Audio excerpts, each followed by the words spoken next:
खबर मेरठ से, जहां पर सीलिंग के विरोध में सेंट्रल मार्केट आज बंद रहेगी। सीलिंग एक्शन के विरोध में कारोबारियों में आक्रोश और सुप्रीम कोर्ट के आदेश पर 44 प्लॉटों पर सीलिंग होनी है। कार्रवाई शांति व्यवस्था बनाए रखने के लिए पुलिस बल तैनात किया गया है। तो खबर मेरठ से आपको बता रहे हैं, जहां पर सीलिंग के विरोध में सेंट्रल मार्केट आज बंद रहेगी और सीलिंग एक्शन के विरोध में कारोबारियों में आक्रोश लगातार देखने को मिल रहा है। कल भी इसी तरह से आक्रोश कारोबारियों में देखने को मिला था।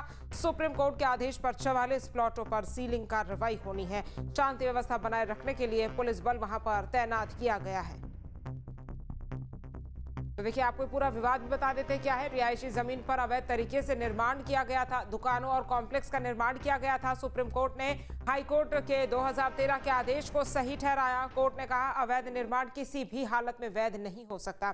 23 दुकानों को ध्वस्त किया जा चुका है, साथ ही 1400 से ज्यादा दुकानों को चिन्हित किया गया है। वहीं 44 आवासीय भवनों पर भी एक्शन किया गया है, उसकी तैयारी हो रही है। कमर्शियल कर्मों में भी हो रहे थे ये इस्तेमाल, और 6 स्कूल, 6 निजी अस्पताल, 4 बैंक्वेट हॉल इसमें शामिल है। साथ ही 28 व्यवसायिक कॉम्प्लेक्स भी इसमें शामिल है। बुलडोजर कार्रवाई और सीलिंग ड्राइव तेज हो गई है और अवैध दुकानों की बिजली पानी भी काट दी गई है। तो ये कार्रवाई हो रही है, जिससे कारोबारियों में आक्रोश है। सुप्रीम कोर्ट के आदेश के बाद ये कार्रवाई हो रही है और यही वजह है कि आज ये जो पूरा मार्केट है वो बंद रहने वाला है, क्योंकि कल भी कारोबारियों में आक्रोश देखने को मिला था जब टीम वहां पर पहुंची थी।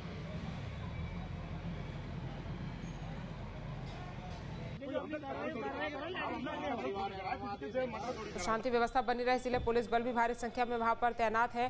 बता दें कि 23 दुकानों को अब तक ध्वस्त किया जा चुका है और 1400 से ज्यादा दुकानों को चिन्हित किया गया है।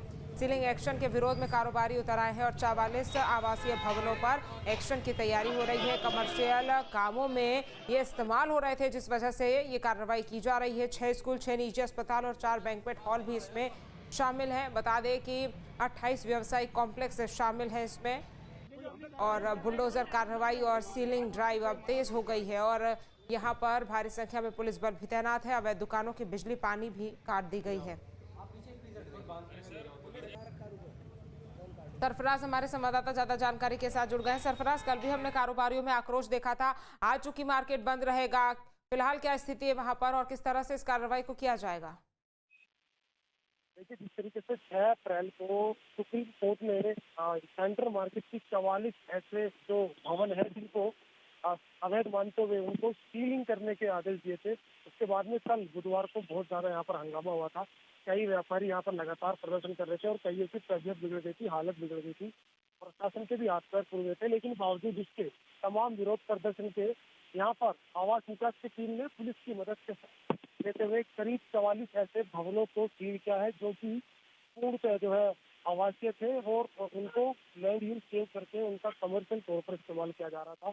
सभी को जो है यहाँ पर टीम ने सीलिंग की है और इन जो भवनों में जो ऐसे स्कूल भी हैं, ऐसे बैंक्वेट हॉल भी है और अस्पताल, तमाम ऐसे जो प्रतिष्ठान यहाँ पर चलाए जा रहे थे वो सभी शामिल है। तो यहाँ पर जिस तरीके से कार्रवाई की गई है, कड़े विरोध प्रदर्शन के बीच कार्रवाई की गई है और यहाँ पर लगातार पुलिस बल तैनात है, ड्रोन से नजर रखी जा रही है और पूरे शहर की यहाँ पर कहा जाए तो इस तरीके से फोर्स यहाँ पर बुलाई गई है। अभी भी यहाँ पर व्यापारी ने आज, क्योंकि 9 अप्रैल को बंद बुलाया था, तो आज ये बंद यहाँ पर चल रहा है और इस बंद में तमाम जो संगठन है व्यापारी, उन्होंने समर्थन दिया है। इसके अलावा IMA और बार एसोसिएशन ने भी अपना समर्थन इस बंद को दिया है। तो व्यापक असर देखने को मिल सकता है। हालांकि अभी सुबह है, आने वाले समय में इसका क्या असर होगा ये देखने वाली बात होगी, लेकिन जिस तरीके से ये कार्रवाई हुई है, कहीं न कहीं व्यापारियों के लिए बहुत बड़ा संकट का समय है और दुखों का पहाड़ उन पर टूटा हुआ है। लेकिन क्योंकि कानून है, नियम है, उसको यहाँ पर तामीर कराने का काम पुलिस कर रही है, प्रशासन कर रहा है। इसी को लेकर यहाँ पर कहीं न कहीं जो तनाव है, जो टकराव है, वो देखने को मिल रहा है। सरफराज, चूंकि ये तो कोर्ट का फैसला है और कोर्ट के आदेश के बाद यहाँ पर कार्रवाई हो रही है, तो कोर्ट के आदेश की कहीं ना कहीं यहाँ पर कारोबारी जो है वो आदेश को नहीं मान रहे हैं और यही वजह है कि वो विरोध कर रहे हैं। अगर वो ये चाहते थे कि वो यहाँ पर कार्रवाई ना हो तो कोर्ट के सामने वो तमाम अपनी दलीलें रख सकते थे। चूंकि अब आदेश आ चुका है तो कार्रवाई तो होगी ही। देखिए, बिल्कुल, लेकिन बड़ा सवाल ये है कि जो यहाँ के व्यापारियों का गुस्सा है वो कहीं न कहीं जो आवास विकास परिषद है उसके अधिकारियों पर इसलिए है क्योंकि उन्होंने कहा है कि जिस तरीके से गलत चीजों को पेश करके यहाँ पर पर्सनल ईगो पर लेकर के अधिकारी माननीय सुप्रीम कोर्ट में रख रहे हैं, उसी का यह असर है कि सीलिंग की कार्रवाई के आदेश दिए गए हैं। क्योंकि जिस तरीके से अब से पहले अगर देखा जाए, पहले ठीक है सरफराज, तमाम जानकारी हम तक पहुंचाने के लिए आपका बहुत बहुत धन्यवाद।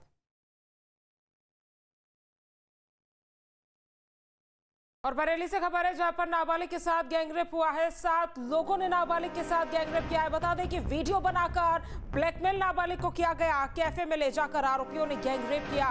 कैफे मालिक समेत 7 लोगों के खिलाफ केस दर्ज कर लिया गया है और पॉक्सो एक्ट की गंभीर धाराओं में मुकदमा दर्ज हो गया है। आरोपियों की तलाश में पुलिस जुट गई है और भोजीपुरा थाना इलाके का ये पूरा मामला सामने आया है, जहां पर बरेली में नाबालिग छात्रा के साथ हैवानियत का मामला सामने आया है। आरोपियों ने पहले छात्रा का अश्लील वीडियो बनाया और फिर उसे वायरल करने की धमकी देकर एक कैफे में बुलाकर सामूहिक दुष्कर्म किया। पुलिस के मुताबिक वारदात की शुरुआत 19 मार्च को हुई थी। तब आरोपी असद छात्रा को कैफे के ऊपर बने एक कमरे में ले गया और उसके साथ दुष्कर्म किया। उसने इस घिनौनी करतूत का वीडियो भी बना लिया था। छात्रा डरी हुई थी, जिसका फायदा उठाकर आरोपियों ने उसे दोबारा अपना शिकार बनाया। छात्रा 2 अप्रैल को अपनी मार्कशीट लेने स्कूल जा रही थी, तब उसी रास्ते में रोककर ब्लैकमेल किया गया। दुष्कर्म के बाद छात्रा किसी तरह एक राहगीर की मदद से बदहवास हालत में घर पहुंची। डर के कारण उसने 2 दिनों तक ये बात परिवार से छिपाए रखी, लेकिन जब उसकी तबीयत ज्यादा बिगड़ने लगी तो रिश्तेदारों ने उसकी हालत देखी। तब छात्रा ने आप बीती सुनाई और 5 अप्रैल को पुलिस ने बीएनएस और पॉक्सो एक्ट की गंभीर धाराओं में केस दर्ज कर लिया। दिनांक 5 अप्रैल 2026 को थाना भोजीपुरा जनपद बरेली पर एक तहरीर प्राप्त हुई, जिसमें वादी द्वारा बताया गया कि कुछ अभियुक्तों द्वारा एक कैफे में एक 16 वर्षीय बच्ची के साथ दुष्कर्म किया गया है। तहरीर प्राप्त होते ही थाने पर सुसंगत धाराओं में अभियोग पंजीकृत किया गया है। इस अभियोग में साक्ष्य संकलन की कार्रवाई प्रचलित है एवं इसमें जो भी दोषी पाए जाते हैं इनके विरुद्ध कठोर कार्रवाई की जाएगी। मनोज ज्यादा जानकारी के साथ जुड़ गए हैं। मनोज, कैफे में छात्रा के साथ 7 लोगों ने गैंगरेप किया, क्या जानकारी है आपके पास?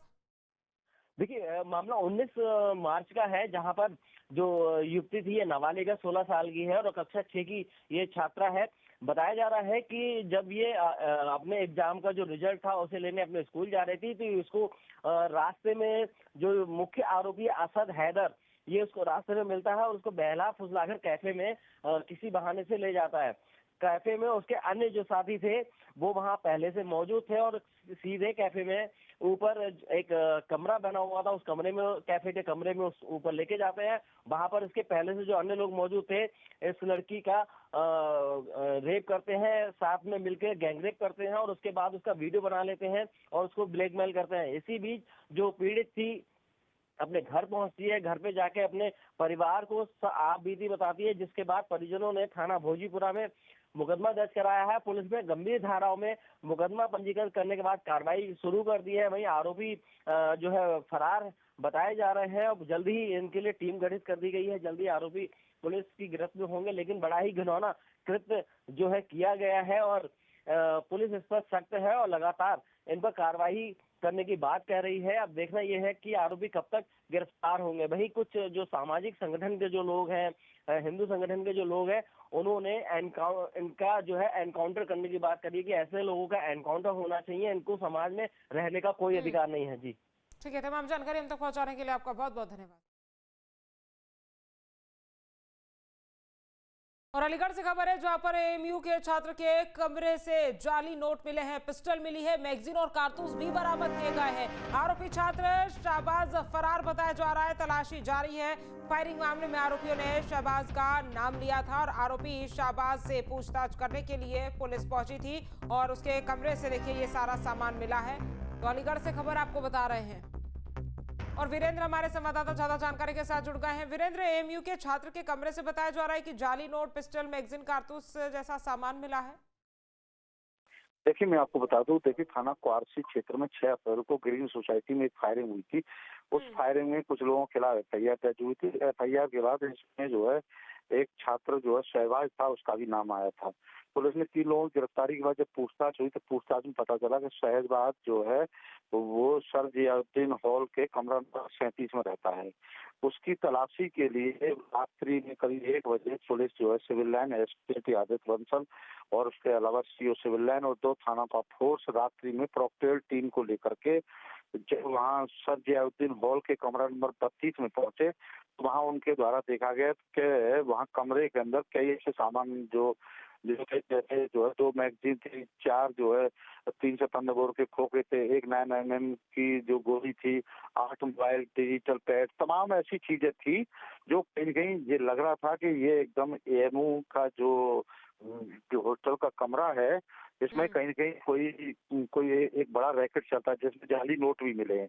तो कह सकते हैं कि इस पूरे मामले में तो वहां से जो है जैसे पुलिस वहां अंदर घुसती है उसी बीच में जो है ये जो आरोपी छात्र था सहवाग वो वहां से किसी तरह निकल गया और लेकिन पुलिस ने जब इसके कमरे की तलाशी ली तो ये तमाम चीजें जो मिली हैं अब इसके बाद पुलिस उसकी तलाश कर रही है। उधर पेट्रोल टीम भी आज दोपहर को जो मीडिया के सामने अपनी बात रखेगी। हालांकि एएमयू कैंपस में लगातार ये कोई पहली घटना नहीं कि मतलब अपराधियों का वहां रहना जो है जो इस तरह से और तमाम इस तरह की जो तमाम गतिविधियां जो अपराधों में लिप्त होते हैं छात्र और ये छात्र भी इसी तरह इनके इस तरह से जो उसमें लिप्त पाया है। तो आप कह सकते हैं कि पुलिस पूरे मामले पर छानबीन कर रही है। आपका बहुत बहुत धन्यवाद। अब से डीडी फ्री डिश की चैनल नंबर 57 पर देखिए न्यूज नेशन।